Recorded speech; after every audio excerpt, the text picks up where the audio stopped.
Our viewers, malam ni kita ada dengan dalam konti virtual, ada Afif Amir. Dia nak kata apa ya dengan iSaham? Marketing representative, wakil pemasaran.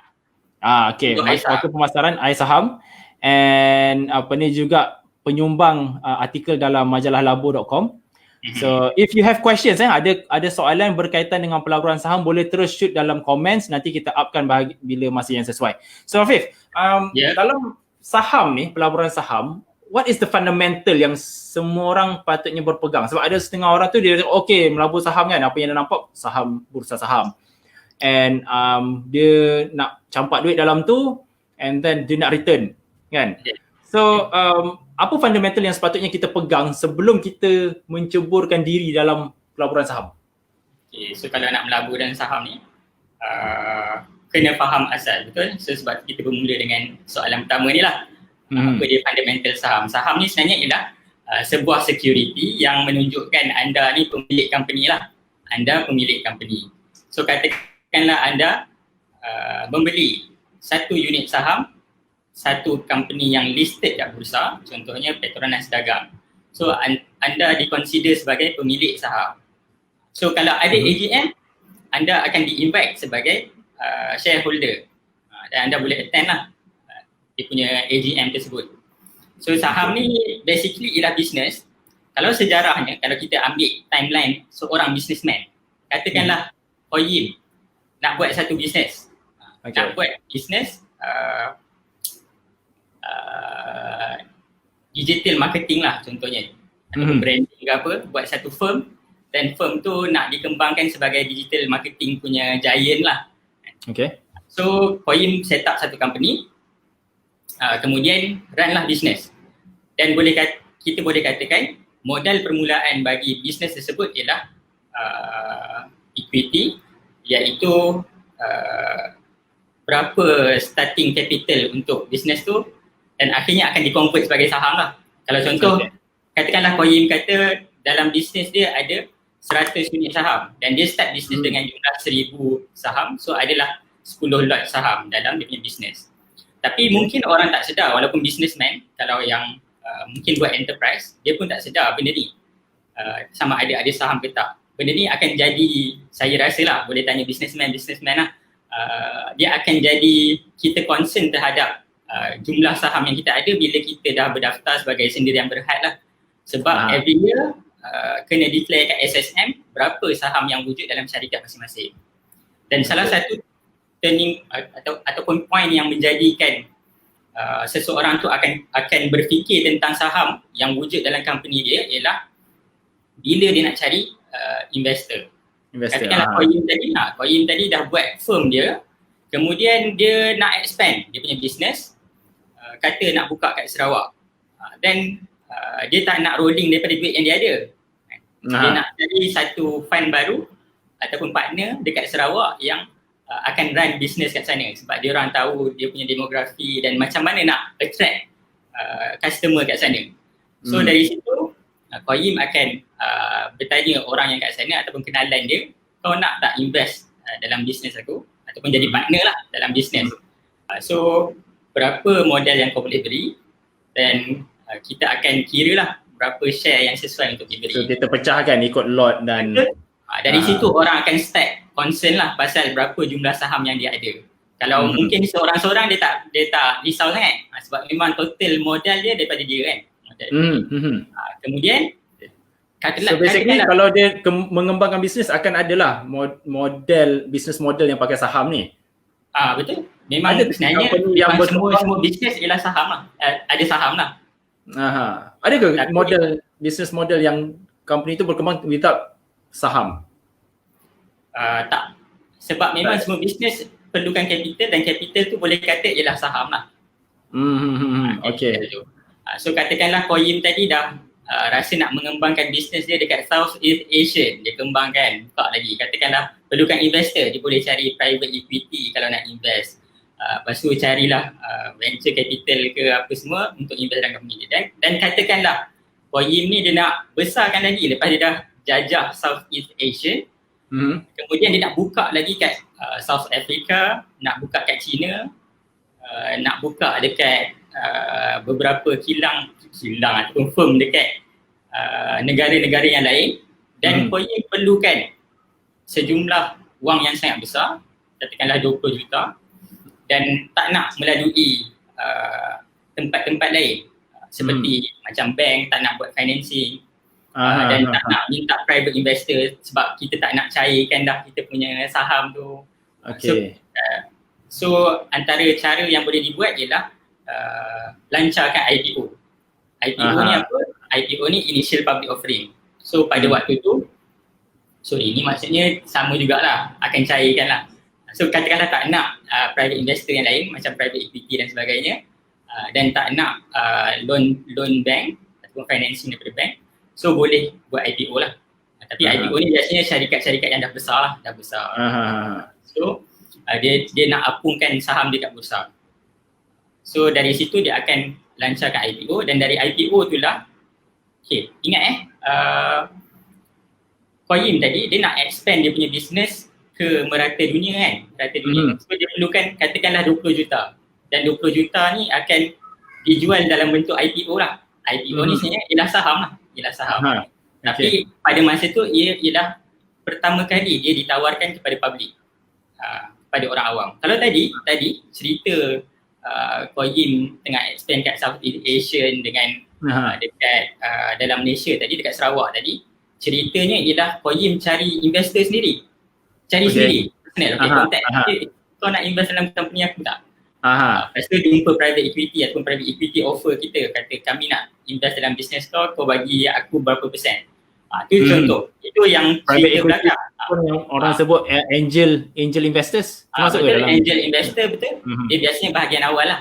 Private equity. Philip, ni ada orang tanya ni, apakah yang dimaksudkan dengan syarikat yang dah besar?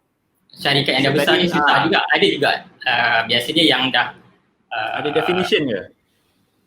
Dia tak ada specific definition lah, tapi biasanya company-company ni akan di-advise oleh investment bank sama ada sesuai untuk di-IPO kan ataupun tak. Tapi untuk letak sebagai satu definisi yang tetap, saya tak sure lah. Ada tak valuation companies yang meletakkan dia layak untuk di-IPO kan. So tu saya tak sure. Tapi biasanya memang akan company-company yang dah atas daripada 50 million market capitalization.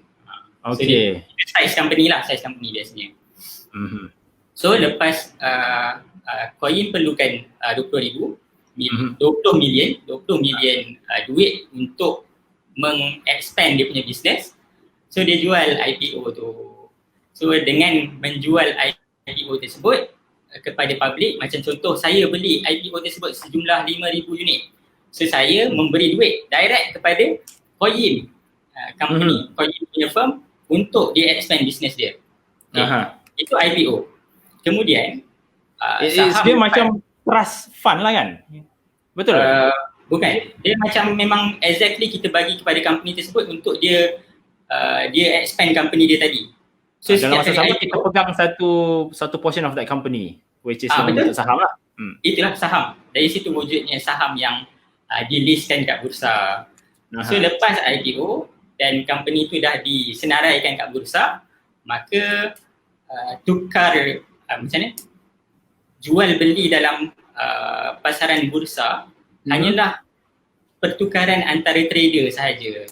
Kita sebenarnya tak affect langsung kepada company tersebut, melainkan kita affect kepada market capitalization company tersebut sahaja. Semakin tinggi harga saham tu didagangkan, maksudnya market capitalization company tersebut pun akan membesar. Market capitalization means price saham tu dalam market capitalization, dia punya formula dia ialah number of shares darab dengan harga share semasa. So dia akan berubah setiap masa lah. Kalau saham tu didagangkan secara aktif. Katakanlah hari ni dia punya total shares yang dia apungkan kat bursa ialah 1,000 unit. Ni mustahil lah, contoh je. 1,000 unit. Katakanlah hari ini ialah 50 sen darab 1,000 berapa? Calculator. 500. So market cap company tu ialah 500. Katakanlah esok harga saham dia meningkat kepada RM1. Tak ada. Benda ni sangat rare lah kalau esok terus jadi RM1. Tapi just nak cerita apa yang berlaku. So katakanlah RM1 harga share company tersebut pada hari esok. So market cap kepada company tersebut akan meningkat 2 kali ganda lah. Tapi nak tanya, apa ni, dia jadi RM1 tu is also based on demand kan? Betul? Mana kalau tak ada orang nak beli dengan harga RM1, dia takkan jadilah harga RM1 saham tu. Ya, betul. So harga saham tinggi ataupun berubah menaik adalah sebab demand yang tinggi. Dia konsep demand and supply tu still terpakai dalam saham sama juga. So katakanlah demand tak ada, supply pula lebih. Supply lebih, harga biasanya akan turun lah. Seller menjual biasanya akan turun lah harga saham biasanya. So itu apa yang definisi saham lah, definisi saham ataupun konsep asas saham. So sebenarnya ada setengah orang mengatakan bahawa pembelian saham ni akan bagi kepada syarikat. Sebenarnya tak lah.